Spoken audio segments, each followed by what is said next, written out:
आग को छोड़ करके आग को क्यों नहीं खाते, आग में ही पड़े रहते हैं। आग को समझते हैं, आम को समझते नहीं। संत लोग समझाते हैं लेकिन हम समझने की कोशिश नहीं करते।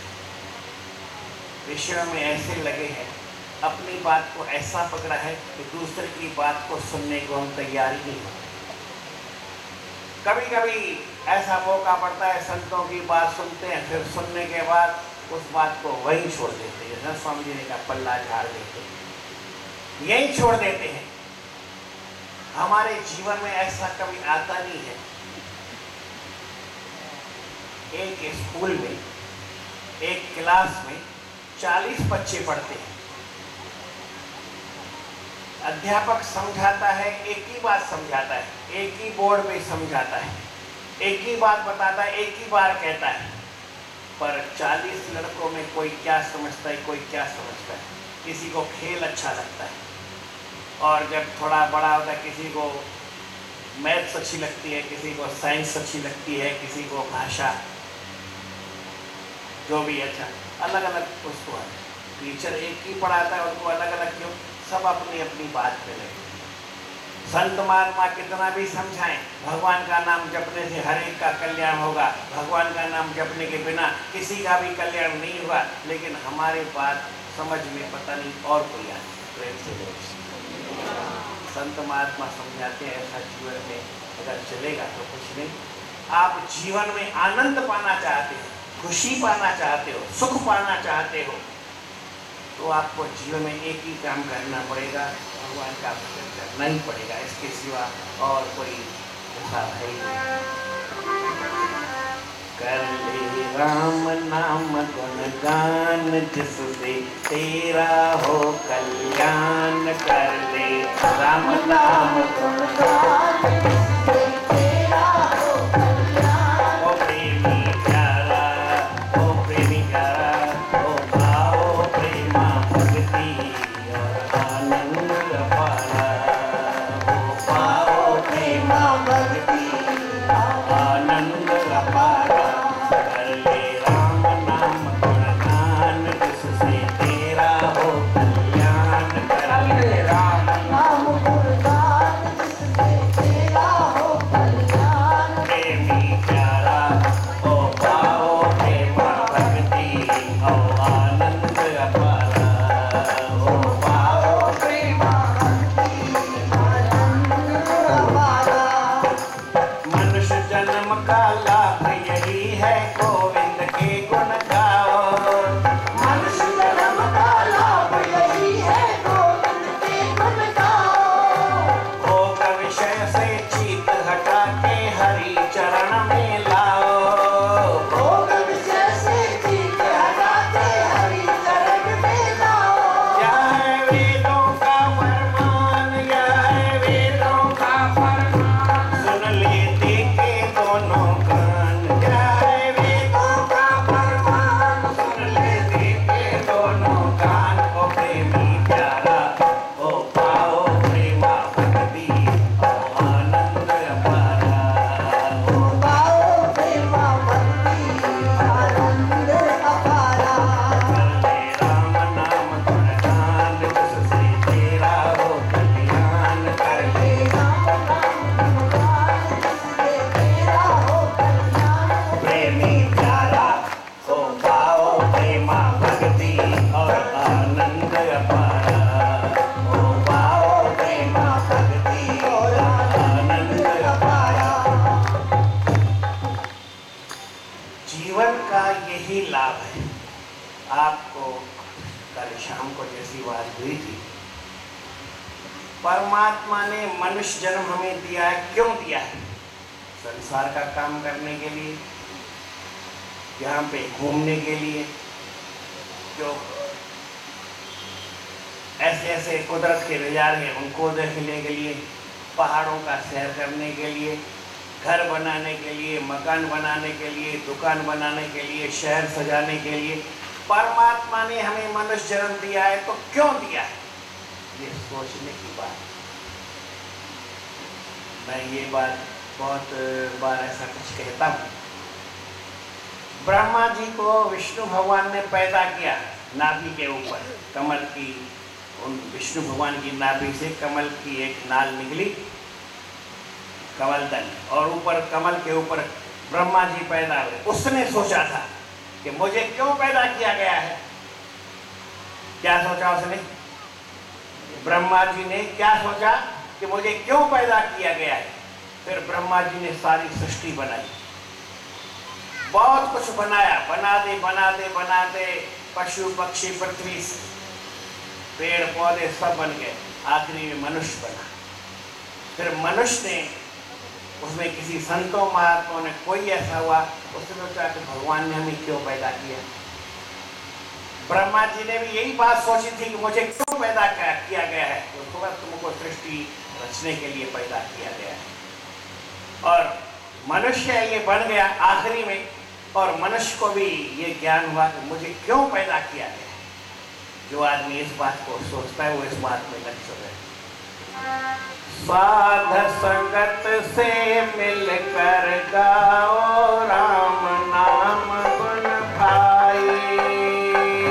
साध संगत से मिलकर गाओ राम नाम गुण भाई।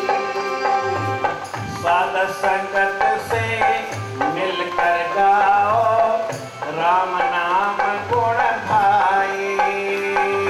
साध संगत से मिलकर गाओ राम नाम गुण भाई।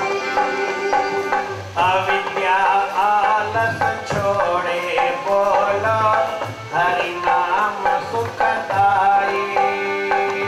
अविद्या आलस छोड़िए बोलो हरि नाम सुखदाई। लेकर गुर से निर्मल ज्ञान, लेकर गुर से निर्मल ज्ञान पाओ पूर्ण पद निर्वाण। लेकर गुर से निर्मल ज्ञान पाओ पूर्ण पद। आओ प्रेम भक्ति और आनंद अपारा।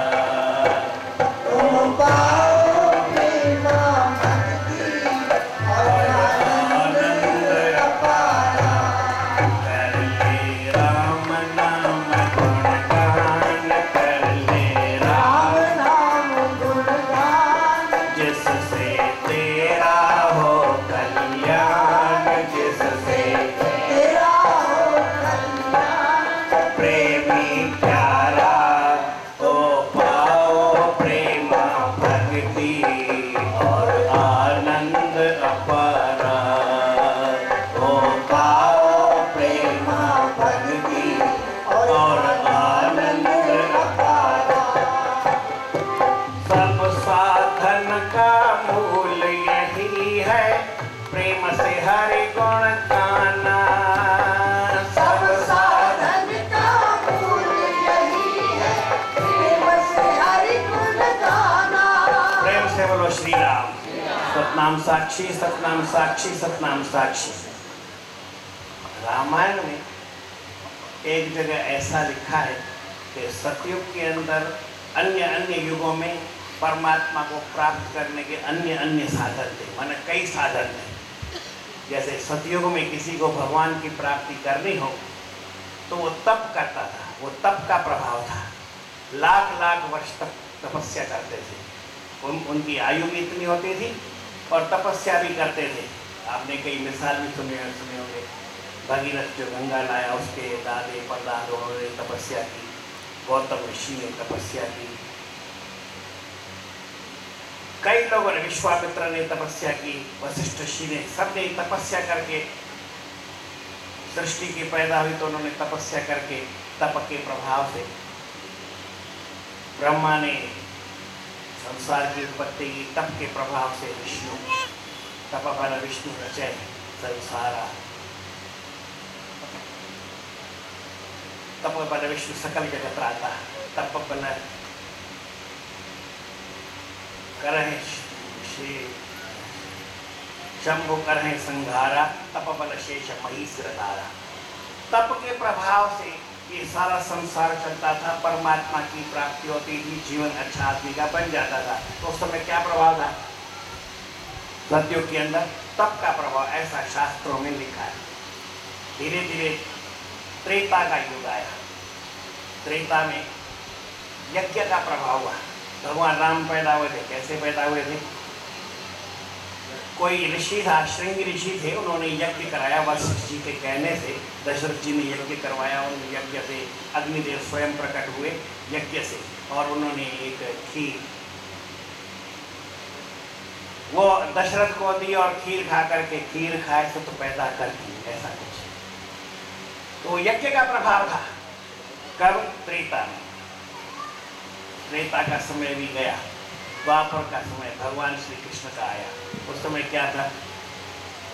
पूजा का, अर्चन का समय था। भगवान का मंदिर बना के मीरा जी ऐसे पूजा करते तो ठाकुर जी उसके छिलके आते थे। रसखान जी मूंगफली लेके गए तो भगवान ने वो सींगदाने, मूंगफली, सेकेरी, छिलके, समय बस क्या बोलते हैं, मूंगफली के दानों, भगवान ने छील करके वो खाए। भगवान की मूर्ति ऐसे उठ करके आती थी, तो वो क्या प्रभाव था? पूजा का प्रभाव था, अर्चना का प्रभाव था, अर्चन का प्रभाव था। अब कलयुग में क्या है?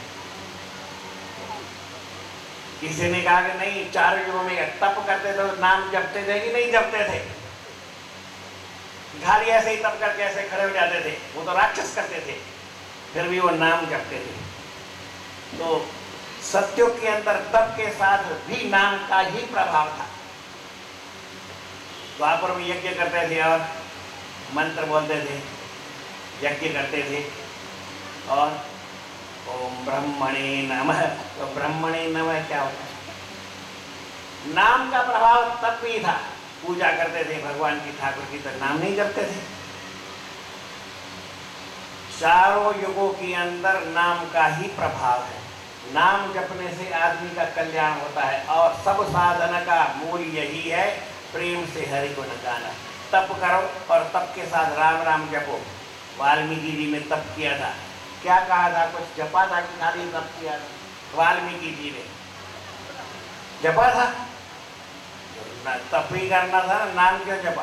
पर प्रेम से नाम जपना ये एक बड़े से बड़ा साधन है। तप भी हो या न हो, यज्ञ भी हो या न हो, पूजा भी हो या न हो, लेकिन प्रेम से आपको, प्रेम से बोलो, मत बोलो, नहीं बोलो, सतनाम साखी। जीवन में यही काम आने वाला जो आप नहीं करते हैं। जब करेंगे, जब बिना नाम के किसी का उद्धार होगा ही नहीं।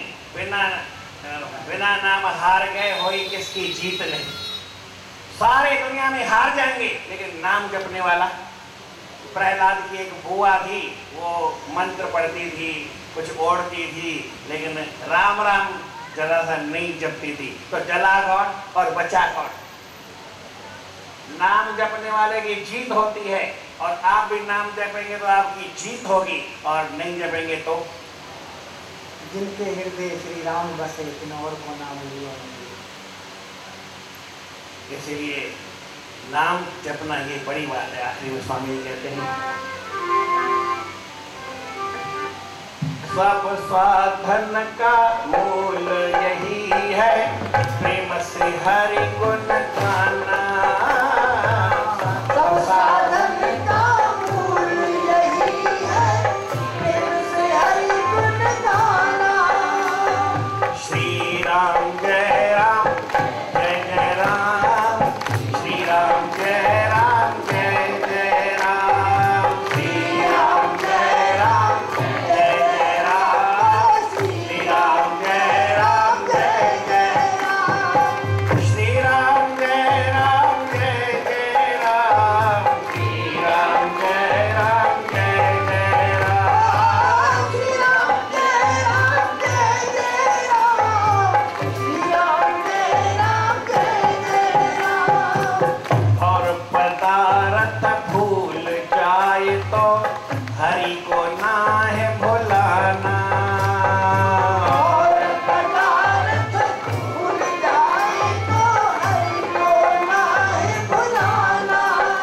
करते संत यही वखिया